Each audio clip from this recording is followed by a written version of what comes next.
karyawan ini sebenarnya tuh dia kerjanya bagus, nggak Mm-mm. pernah ngeluh, nggak pernah Mm-mm. protes dan segala macemnya. Iya. Cuma pada suatu hari tiba-tiba nih karyawan tiba-tiba resign gitu, Coach. Mm-mm. Nah, itu tuh biasanya alasannya kenapa tuh, Coach?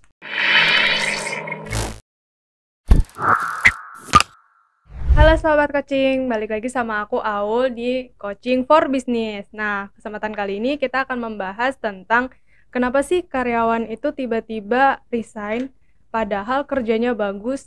Nah, mau tahu kan alasannya kenapa? Yuk kita langsung aja tanya ke Coach Adit. Halo Coach. Halo, Aul, gimana kabar? Alhamdulillah baik nih Baik, Coach. oke. Coach Adit, gimana nih kabarnya? Baik juga, alhamdulillah. Alhamdulillah, oke. Ada kesibukan apa nih Coach hari ini? Sibuk rekaman, biasa lah, kerjaan biasa. Oke. Kalau gitu langsung aja ya Coach ya. Mm-mm. Aku mau nanya nih Coach, terkait ada misalkan karyawan nih. Nah, karyawan ini sebenarnya tuh dia kerjanya bagus, nggak Mm-mm. pernah ngeluh, nggak pernah protes dan segala macemnya. Iya. Cuma pada suatu hari tiba-tiba nih karyawan tiba-tiba resign gitu Coach. Mm-mm. Itu tuh biasanya alasannya kenapa tuh Coach? Oke, jadi karyawan yang sebetulnya bagus-bagus aja gitu ya, Mm-mm. oke-oke aja, Mm-mm. nggak pernah ngeluh, kelihatannya ya nggak pernah Iya. ngeluh gitu kan, tiba-tiba resign gitu Mm-mm. ya. Itu kan banyak banyak faktor lah ya Iya. gitu. Ada faktor yang dalam kendali perusahaan sebetulnya yang masih dalam tanggung jawab perusahaan, ada faktor yang di luar tanggung jawab perusahaan juga gitu kan. Hmm. Kalau yang faktor yang di luar tanggung jawab perusahaan deh dulu ya, itu kan banyak ya, mungkin memang dia ya memang pengen pengen resign karena faktor-faktor yang nggak bisa kita ini ya, yang nggak bisa kita prediksi dan nggak bisa kita juga kontrol gitu ya. Mm-mm. Misalnya ya coba bisa aja gitu kan, sama orang tuanya, udah kamu gak usah kerja lagi deh gitu. Saya kasih uangnya 1 triliun gitu. Misal gitu ya. Untuk Ada bisa ya kayak hidup gitu Coach. kali gitu kan, dapat warisan atau apa. Atau memang disuruh orang tuanya Hmm. keluar untuk nikah atau apa gitu kan, Mm-mm. atau calon suaminya kayak gitu ya. Ah iya betul. Atau pindah sekeluarga gitu ya, ke tempat lain yang jauh. Itu kan faktor yang nggak bisa kita kendalikan Mm-mm. gitu. Ya bisa aja sih dibujuk-bujuk, cuman kan nggak, itu kan kehidupan dia ya, kita nggak bisa atur gitu ya. Jadi Mm-mm. faktor-faktor itu kita nggak perlu basi ya gitu. Kalau itu memang udah kita terima aja Iya, gitu kan. udah nggak bisa paksa Nggak lagi. bisa dipaksakan ya, karena kehidupan dunia kita kan nggak bisa ngatur-ngatur hidup orang gitu ya. Mm-mm. Nah sekarang kita fokus kepada faktor yang dalam kendali perusahaan dong gitu ya. Iya. Nah gitu, apa nih gitu ya. Nah, sebetulnya gini, ada banyak teori atau konsep yang bisa menjelaskan gitu ya. Hmm. Cuman kalau saya mungkin menggunakan teori atau konsep motivasi Herzberg gitu, karena mungkin ini konsep motivasi yang atau teori motivasi yang umum ya, yang mungkin semua orang juga paham, bisa diakses di internet di mana-mana gitu ya, Hmm. supaya bisa gampang dipelajari nanti gitu. Nah, kalau konsep teori motivasi Herzberg ini dia disebut juga teori dua faktor gitu. Maksudnya apa? Kalau dalam konteks motivasi seseorang dalam bekerja di tempat kerja gitu ya, Mm-mm. ada dua faktor atau dua kelompok faktor gitu ya. Kelompok faktor yang pertama adalah faktor hygienik, itu hygiene gitu ya, hygiene.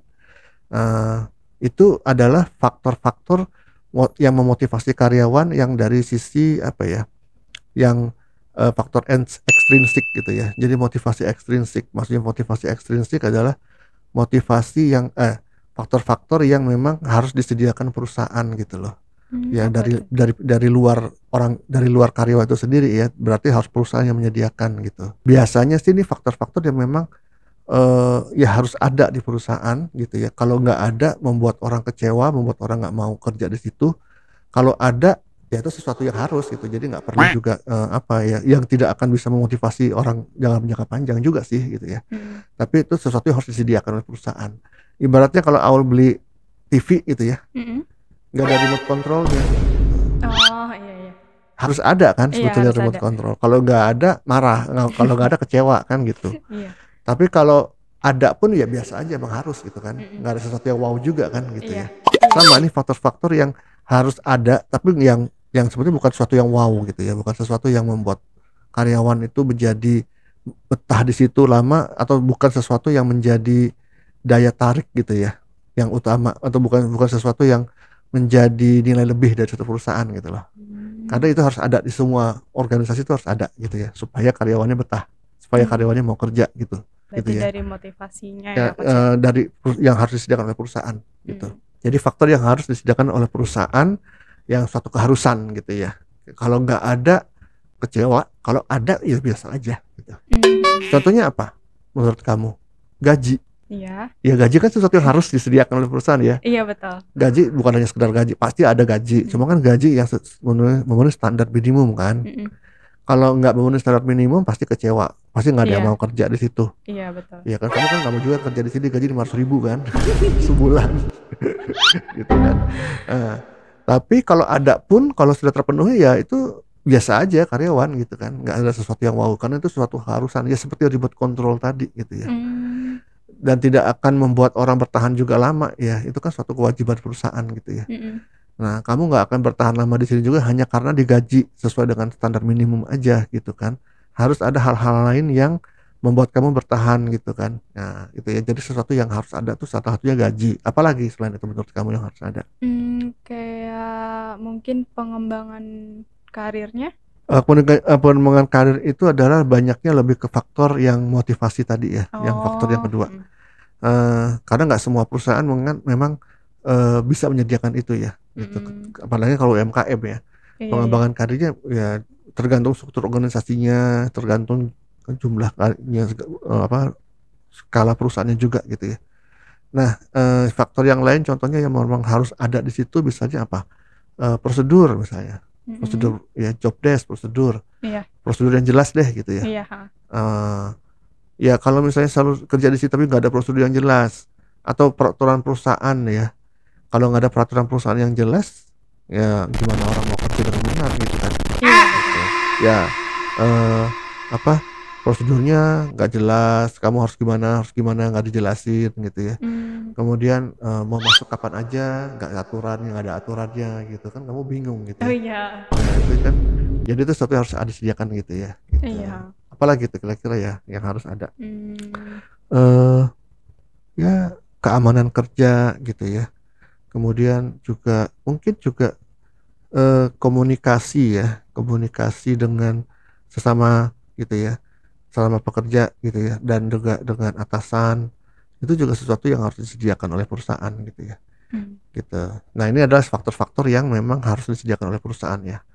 Nah, tadi faktor yang kedua adalah faktor yang namanya motivator factor gitu ya, atau motivating factor. Itu faktor-faktor yang kalau disimpulkan adalah faktor-faktor yang betul-betul akan memotivasi seseorang untuk ini ya, dalam dirinya gitu, yang bisa yang bisa membantu seseorang memotivasi secara intrinsik gitu. Misal tadi kepuasan kerja gitu ya, kemudian faktor peluang untuk berkembang di situ, kemudian faktor kolaborasi, faktor macam-macam lah ya yang membuat orang karyawan tuh betah di situ gitu ya. Mungkin juga tantangan pekerjaannya itu ya, tantangan pekerja itu sendiri sesuai nggak dengan kompetensinya. Kalau tantangannya terlalu kecil gitu ya dibandingkan kemampuannya, ya juga membuat orang bosen. Kalau tantangan terlalu gede, nggak sesuai dengan motivasinya, nggak sesuai dengan kemampuannya, membuat dia jadi stres gitu kan. Iya. Nah, kalau hal ini nggak seimbang juga bisa orang keluar gitu. Itu faktor motivating faktor ya. Gitu. Mungkin kalau zaman sekarang itu orang tuh banyak mencari bekerja itu bukan hanya karena sekedar gaji gitu kan. Tadi kan gaji kan adalah faktor hygiene ya, faktor yang memang harus ada. Iya. Tapi zaman sekarang tuh orang tuh masih kepengen banget punya pekerjaan yang memang bermakna gitu ya, bermakna dengan dirinya gitu, bahwa dia merasa di situ ada gunanya gitu, bermakna, ada kontribusinya di situ gitu ya. Jadi apakah dia bisa menemukan itu di tempat kerjanya sekarang, atau dia merasa aduh saya kerja di sini kayaknya nggak ada ininya nih kayak nggak ada kontribusinya, atau nggak ada, saya nggak tahu di sini saya tujuannya apa sih kerja di sini gitu ya, apa manfaatnya buat orang banyak, dia nggak tahu ya, berarti itu nggak akan membuat dia bertahan lama juga gitu, walaupun gajinya bagus gitu ya. Iya. Kalau memang dia punya value kayak gitu ya, kebermanfaatan gitu ya. Jadi macam-macam nih gitu ya. Tadi kalau balik lagi ke pertanyaan kamu, Berarti apa yang membuat orang itu keluar walaupun dia kerja baik-baik saja gitu ya. Orangnya bagus gitu ya. Tapi kalau faktor hygiene-nya aja nggak ada gitu ya atau minim gitu ya, ya tentu dia nggak akan bertahan lama ya gitu. Terus faktor yang motivatingnya yang bisa membuat dia semangat untuk kerja secara intrinsik gitu ya, yang membuat dia apa ya termotivasi secara apa ya termotivasi dari internalnya dia nggak disediakan juga gitu ya, nggak ada juga, dia nggak dapet di situ maksudnya ya, sama juga jadi akhirnya dia bisa keluar juga gitu. Oh gitu, oke Coach.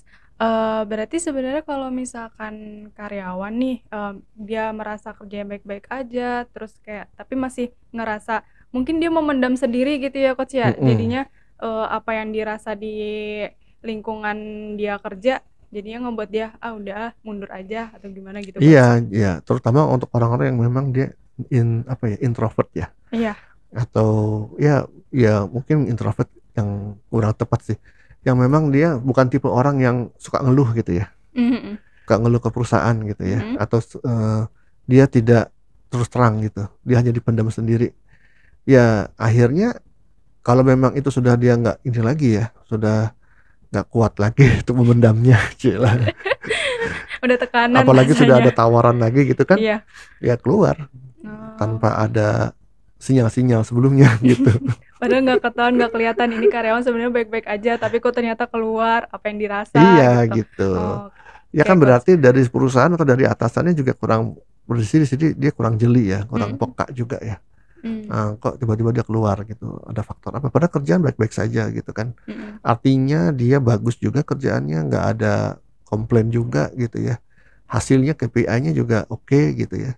Jadi prestasinya oke gitu ya. Jadi nggak ada sesuatu yang bisa menjadi penyebab dia harus dikeluarin gitu loh. Oke.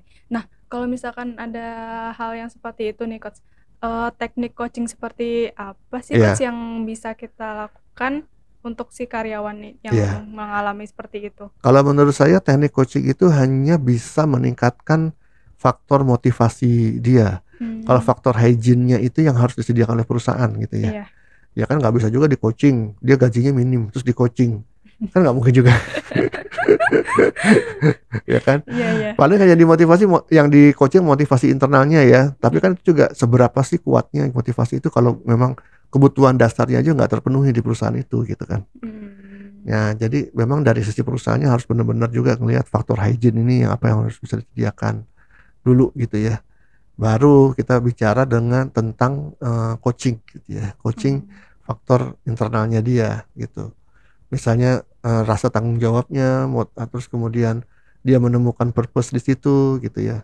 Nah, kemudian juga dia bisa tahu track record apa yang harus dikembangkan di situ gitu ya dengan cara coaching gitu ya. Jadi apa di coaching bagaimana dia bisa mengembangkan dirinya di situ gitu. Mhm. Nah, itu kan juga faktor-faktor motivasi tadi ya Oh, yang iya. bisa membuat dia itu lebih semangat lagi kerja gitu loh. Tentu dengan coaching ya juga bisa menjalin hubungan dengan atasan ya, komunikasinya jadi lebih lancar gitu ya, jadi lebih bonding kali ya, lebih Iya. chemistry-nya dapat. Itu Mhm. juga tetap bisa membuat dia betah sih gitu ya. Oke. Gitu. Karena itu juga faktor hygiene juga tuh kalau bonding dengan atasan gitu ya. Jadi merasa, oh diperhatiin nih, oh Ya mulai gitu, dicari-cari tahu, perhatian, iya. feedback Mhm. gitu ya. Itu adalah juga faktor-faktor yang membuat dia bisa bertahan di situ gitu. Jadi coaching itu manfaatnya ya lebih kepada bagaimana ya persentase terbesarnya itu lebih ke bagaimana dia bisa meningkatkan faktor motivatingnya tadi atau faktor motivatorsnya ya gitu. Asalkan faktor hygiene-nya sudah ada gitu, sudah disediakan oleh Mmm. perusahaan gitu. Jadi jangan berharap juga dikasih gaji minimal di bawah minimal terus di coaching berharap dia bisa berprestasi gitu ya. Aduh kayaknya Atau mustahil deh. bisa bisa bisa melebihi target terus gitu ya. Mustahil nggak tuh, Coach? Iya kan itu tuh sesuatu yang apa ya, bahan bakarnya aja kurang gitu kan. Iya. Heeh, disuruh lari gitu, disuruh ngebut nggak bisa gitu. Oke, Jadi Coach. bahan bakarnya harus ada dulu gitu. Oke nih, Coach, terima kasih, udah menjawab nih berarti, alasan buat karyawan gimana sih, biar kita tuh merasa betah di perusahaan, itu kenali dulu motivasinya, terus lihat dulu perusahaannya tuh, seperti apa. Tadi, apa namanya, jenis ya. Faktor hygiene. Nah, faktor hygiene-nya juga perlu dipertimbangkan juga biar Bukan kalian dipertimbangkan aja, harus dipenuhi. dipenuhi dari perusahaan ya berarti Harus nih. disediakan. Gitu ya. Oke. Makasih Coach Adit. Ya, sama-sama. Udah bincang-bincangnya. Oke, dengan saya Aul. Saya Ditya Mijaya. Sampai jumpa lagi.